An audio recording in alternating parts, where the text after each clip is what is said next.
Ladies and gentlemen, all levels of chess produce absolutely insane games. For example, at your level, it's nothing short of spectacular how many queens, rooks, bishops, knights you all manage to blunder before also blundering the game into a stalemate from a position where there are 37 checkmates possible. In my own games, it's incredible how I get great positions from the opening and have the ability to finish off games of a 300 rated player. No disrespect to other 300 rated players, but sometimes two very strong players come together from the top 15, top 20 in the world, and they produce a masterpiece, an insane game, which is the equivalent of them not playing that game and throwing on some gloves and punching each other in the face. And today, folks, we are in Biel. The year it's 2009. It's actually 2022, but this game is in 2009. Our protagonists are Alexander Morozevich and Maxime Vachier-Lagrave. Their ratings are on the screen. At this time, Morozevich was the number 10 ranked player in the world. Maxime obviously slightly lower, given the rating. But Maxime actually went on to win the entire tournament. Maybe not this game in particular. Maybe, but the entire tournament for sure. So this game began with the move e4. And even back in the year 2009, Maxime was playing the Najdorf Sicilian. Now, the Najdorf has been used for 30, 40 years at the highest of levels by players like Garry Kasparov even. And it's just an unbelievably rich and interesting battleground of ideas.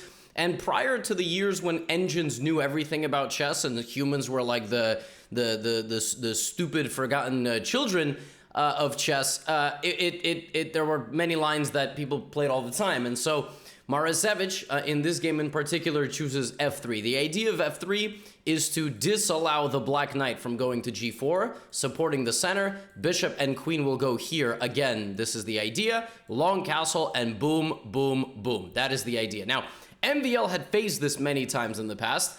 e5 is considered another very, very critical move nowadays. But the move e6 was played in this game, the Scheveningen, with e6, d6, a6, this sort of setup.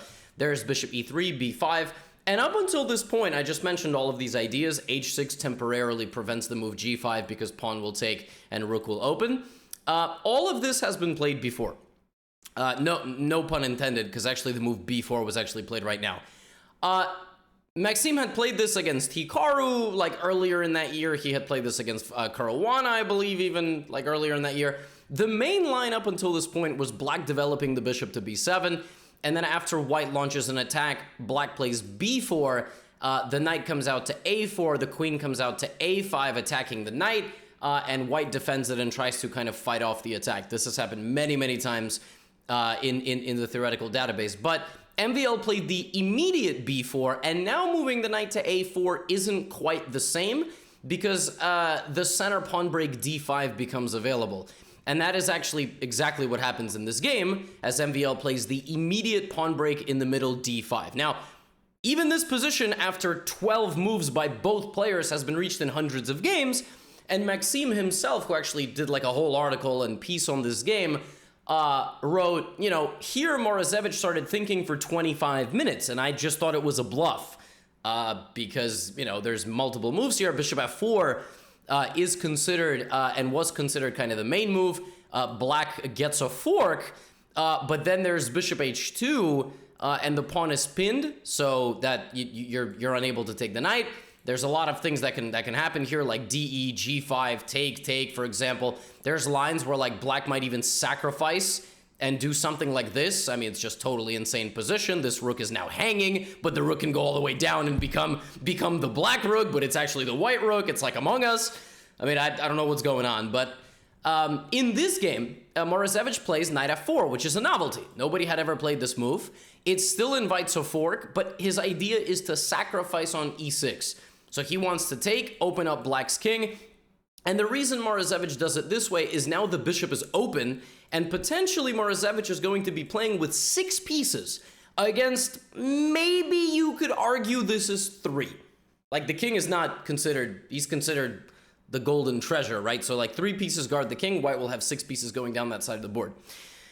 Okay, well, let the fun begin. Black has the option of forking right away or taking on e4. if you take on e4, you have to deal with the opening of all of the lines. Black has to move the queen. Now you take the bishop because your knight is hanging. Then you take a pawn. So white is only down 1 point of material, and the king has a ton of open space around it. And the king is not close to getting castled anytime soon. So what might happen is something like this, where black just gets hunted mercilessly in the center of the board. And of course, the engine evaluates this position as almost equal. At some point, the black king will run to safety and hide under a bunch of rocks over here on g8. It's just a totally ludicrous, insane position where, with best play, apparently Stockfish just says it's 0-0-0. But there was no Stockfish 15 in 2009. So people just had to calculate the stuff on their own. All right, they actually had to use their brains, right? Crazy times. So instead of playing the move DE4, MVL kind of calls the bluff after a while and plays the move E5. Okay, he's like, all right, I'm not going to let you take my pawn. You want to fork me so bad, you have to give up a full knight. A full knight. Morozevich is like, all right, no problem. I get one pawn, but now, as the queen goes out over here and white is now 2 moves away from getting mated, he just takes on D5. So Morozevich still gets the 2 pawns. He has an incredibly powerful knight.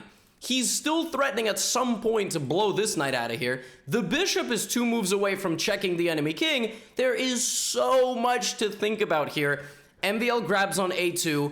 Morozevich is a move away from getting mated. He doesn't see it. No, I'm just kidding. Like I said in the beginning of the video, that would be one of your games, but Morozevich did not get to number 10 in the world by hanging mate in 1. Please don't be insulted. All right, I insult myself. We are peasants in the arena of gladiators such as these 2 players. So let's just all insult each other as we watch them play. So queen d3. Queen d3 not only threatens the enemy king, it also gives the king a little bit of a getaway, a breathing room from the assault coming with queen to a1. Now, this game just gets nuts, okay? The best move here for black is to play e4 and block the queen. MVL did not like that move because he thought that after queen d4, there are critical problems in his position as the knight can now no longer so freely kind of move. And white will then play bishop c4, hitting the queen and getting quick development, which you have to be very careful about. After bishop c4, if the queen, and there's many complications here, but if the queen just sort of backs up here, then f4 comes, and g5 is coming, and queen is going to take, and knight is going to take. I mean, it's a very dangerous position. Think about this. Maxime is up 2 points of material, but he's down nearly a full point on the eval bar. That's a 3-point swing. So white has a massive attack here after e4, but it's not quite accurate because if you follow that kind of sequence all the way down, there's a position at the end where the engine's like, yeah, this position's equal, bro. It's not that great. Well, it turns out that actually it's completely fine for black, and, the engine once again wins the argument. Again, there was no Stockfish 15 back in the day, and the computer here thinks that black has good winning chances, but this kind of looks horrible because this king is completely safe, and this king is anything but safe. So for that reason, Maxime did not play the move e4, and instead chose the move king f7, voluntarily trying to run away to that g8 square. Now here, white can play knight d8 check. There's actually a really funny repetition of moves, potentially. That doesn't happen, though, and also black doesn't have to repeat moves. And Morozevich plays g5. So he's like, all right, I mean, the king's running there. I'm going to play the move g5. Now, black can play h takes g5, but then I'm not going to lose my rook in one move. I'm going to check you. My knight is going to live here. And when you run down this way, I now threaten this mate. That is actually straight up checkmate. Like, we will trade queens, and then your king is mated in the corner. So very dangerous position if black takes on g5. So again, this is a completely crazy game. It's just a fight to the death. Both kings running to safety. They have one breathing room, one square of breathing room. One side is down a full piece. Knight takes d5, sacrificing a knight temporarily, but if white takes it, then after queen d5 and rook d5, at some point, black wins back the knight, and now that the king is the most advanced piece, it actually doesn't matter. Say, why not? Well, to take advantage of a weakened king, you need a lot of more pieces on the board. You also need the queen. You cannot trade the queen and a couple more pieces, because the queen's the most powerful piece. The whole attack is based on the existence of the queen, right? So for that reason, Morozevich plays bishop to h3, and suddenly MVL is in massive trouble, despite being up 3 points of material, all right?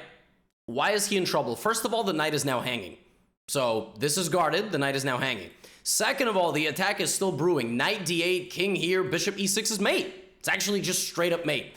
So black has to play something, right? So he takes the bishop. Might as well just get rid of the knight, take the bishop, okay? Knight, one of the knights going to the f6 square is another possibility, but then there's check here, and you just take the knight, in this position, white has an unbelievable move. Undeveloping the bishop with the idea to trade queens and get this knight into f7, and black is lost. So for that reason, Maxime takes on e3, and Morozevich gives the check.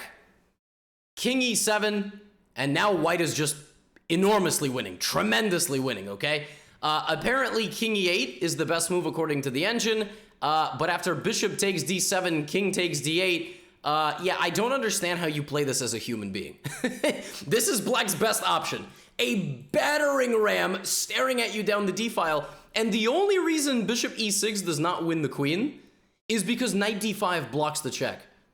Bishop d5 attacks this, check here, and apparently there's queen b2 giving up a full rook, and black is like not dead lost. King e7. Check, king f7, and now g6 check. There actually is something even more incredible here, which is bishop e6! And the idea of this move is a fork. If king e6, then there's queen g6 and a lurking checkmate. There is a lurking checkmate. Knight f6, there is gf6, but the engine even finds knight d8 as mate in 20. Now, I don't think white would have seen mate in 20. I think probably white would have, given a few checks, found a way to, like, hunt the king out to f5. But there is a forced checkmate in 20 moves. 20 moves. It's completely insane. Knight d4 check, king f4, knight e2, king f5, rook d4! If this gets taken, queen e4 is mate in 1. So you're threatening knight g3 mate. I mean, folks, I'm telling you, there's a forced mate in 20. In the middle of a game. Forced mate in 20 moves. That's completely insanity, right? Oh my goodness. Bishop e6, queen e6, there would have been knight d8. But okay, there's g6 check, king g8, and he just takes. And now, yeah, now, think about this. Maxime is up 3 points of material, but it's a +3 advantage for white. So it's a 6-point turnaround. There is absolutely nothing to be done here, right? So bishop comes out to c5, the queen moves to e4, and the game is over. Game is over. It is now +10. White to move and win. If you chose rook takes f8 check, you found it. The point is that after king f8, there is queen f5, and then in this position, you just have to find this, with bishop e6 coming, and black is just completely lost. There is absolutely nothing that black can do. You can give a check and try to take the rook, and for a temporary moment, be up 9 points of material. It's mate in 2, which is insane. So rook f8, there are other ways. There's rook f8 like this, but queen e5 with the same idea. And if bishop takes f8, then queen e5 with the same idea. So rook f8 just wins. Like, no questions asked, totally winning position. Morozevich, in shocking fashion, does not see rook f8. He takes on a8, okay? Bishop takes a8, and the interesting thing about this move, rook takes f8, is that both players missed it. Both MVL himself also said, like, rook a8 is definitely winning, but rook f8, I think he said he also missed. And I think what's missable about rook f8 is the fact that you're not looking to mate the king, you're looking to just grab the pawn and then play bishop to e6. I think that's kind of like, but okay, rook a8, right? Bishop takes, and now h5. So black is totally locked in, right? Now, bishop f1, I think, is the best move to try to go bishop c4. Black might block, bishop c4, bishop c6, and then here there's the absolutely incredible queen f5. And for a brief moment, again, black is up 9 points of material, but white delivers the kiss of death on f7. So the position is just crazy. But Morozevich is like, well, h5. I mean, the dude cannot move any of his pieces. I gotta be winning here, right? So MVL plays rook h7. Just giving up the rook. Just giving up the rook. But the idea is king h8. And somehow, suddenly, it's black threatening white.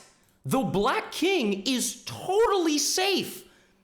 And black is attacking white. What? Rook h7. Morozevich's best move is to, well, not take the rook. So he plays rook e1. He also could have played king d2. Bishop takes c6, queen c6. That rook is still hanging.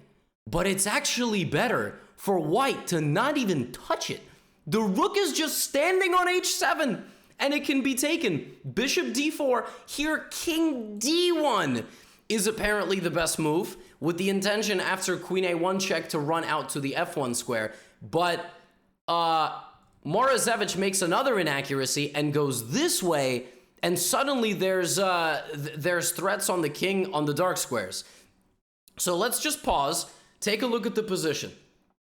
The material count is black is up 4 points, but it's plus 3.5, roughly. Oh, it's plus 4. That's an 8-point turnaround because 5 points of material are not playing and 3 more are not playing. Black is not using any material at all. Okay, so queen back to c4, check, king h8. The rook is buried alive. But what does white have? I mean, white is unable to go here because this king is so weak. White still has to find only moves.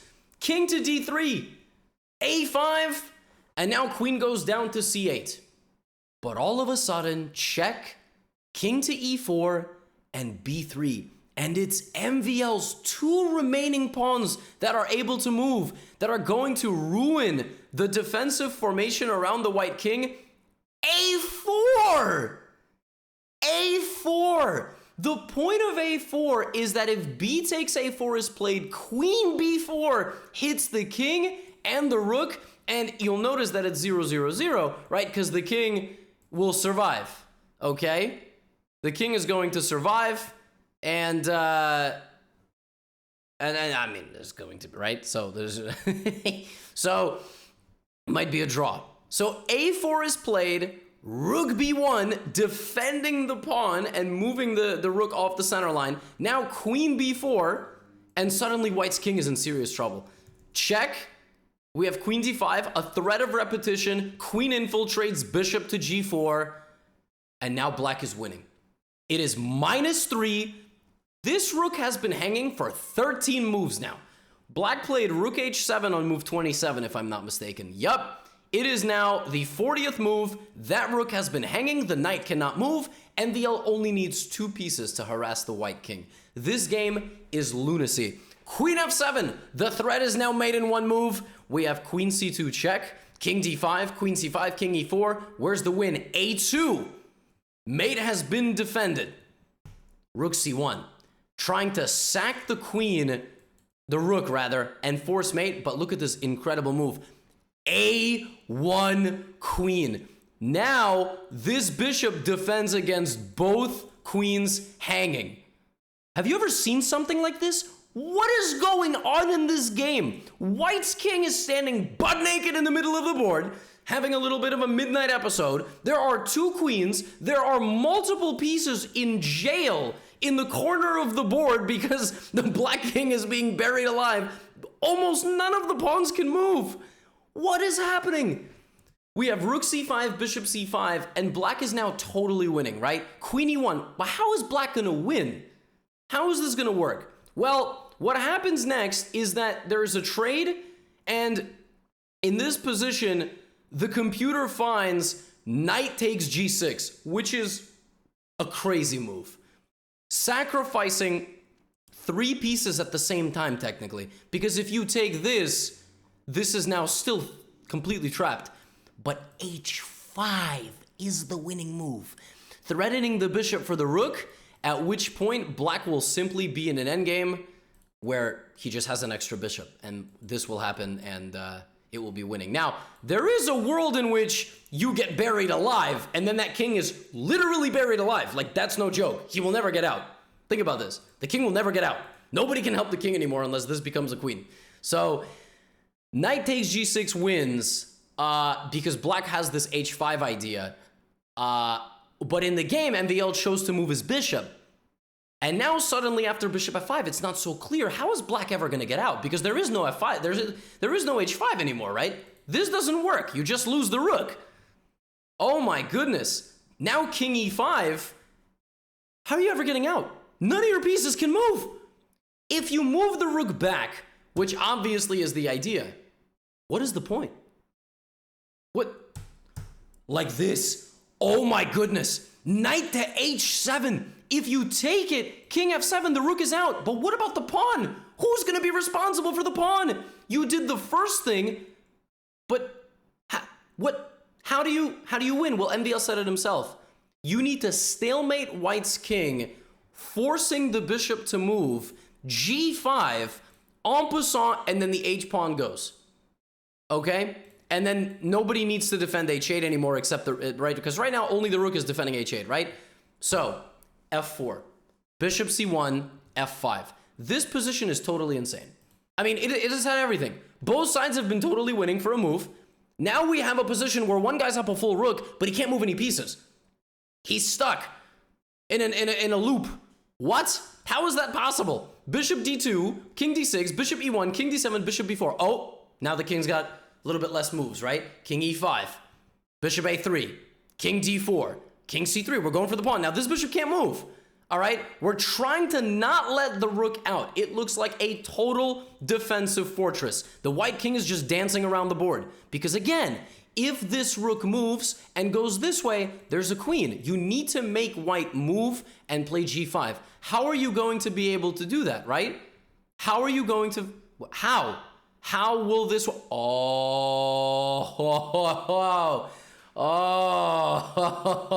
Oh, wait a minute. Why? Why is king b7 not happening? Because bishop to e5.